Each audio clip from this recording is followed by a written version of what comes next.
Ever feel like you're just going through the motions, stuck in a routine that doesn't quite feel like you? I want to share a story with you, a short one, about a man named Arthur who felt exactly the same way. Maybe it will change how you see things. Arthur was a librarian.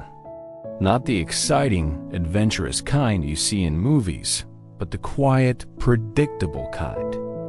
His life was a neat stack of books. Each day a new page, but in the same old story.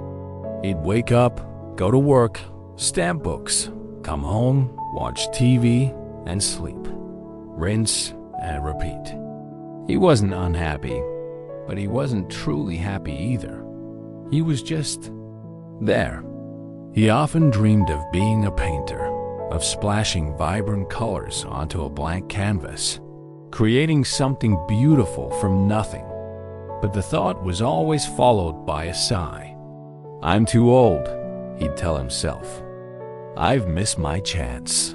One rainy afternoon, a young girl came into the library, soaked from the storm. She wasn't looking for a book. Instead, she sat at a table and pulled out a small sketchbook and a single pencil. For an hour she drew, completely lost in her own world. When she left, she accidentally left her sketchbook behind. Arthur picked it up, intending to put it in the lost and found. But curiosity got the better of him. He opened it. The pages were filled with simple, imperfect drawings. A lopsided cat, a wobbly tree, a flower with too many petals. They weren't masterpieces, but they were bursting with life, with joy. On the last page, in a child's messy handwriting, was a note. "It doesn't have to be perfect. It just has to be mine." Those words hit Arthur like a bolt of lightning. It just has to be mine. He had spent his whole life waiting for the perfect moment, for the perfect skill, to become the perfect painter. He was so afraid of creating something imperfect that he had created nothing at all.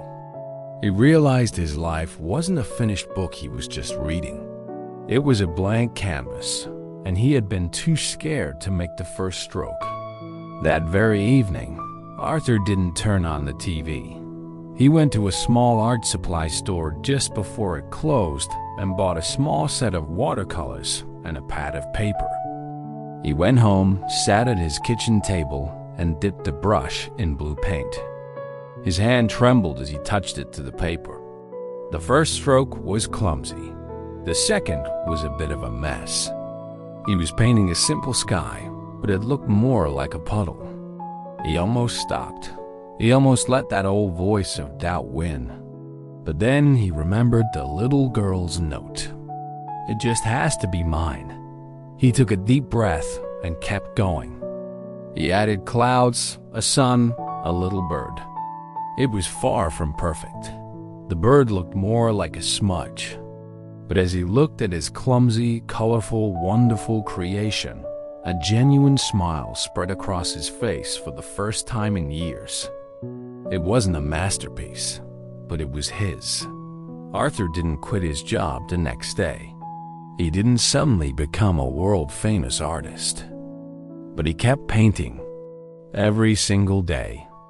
His small apartment slowly filled with canvases of vibrant landscapes and colorful abstracts. He started a small art club at the library for kids.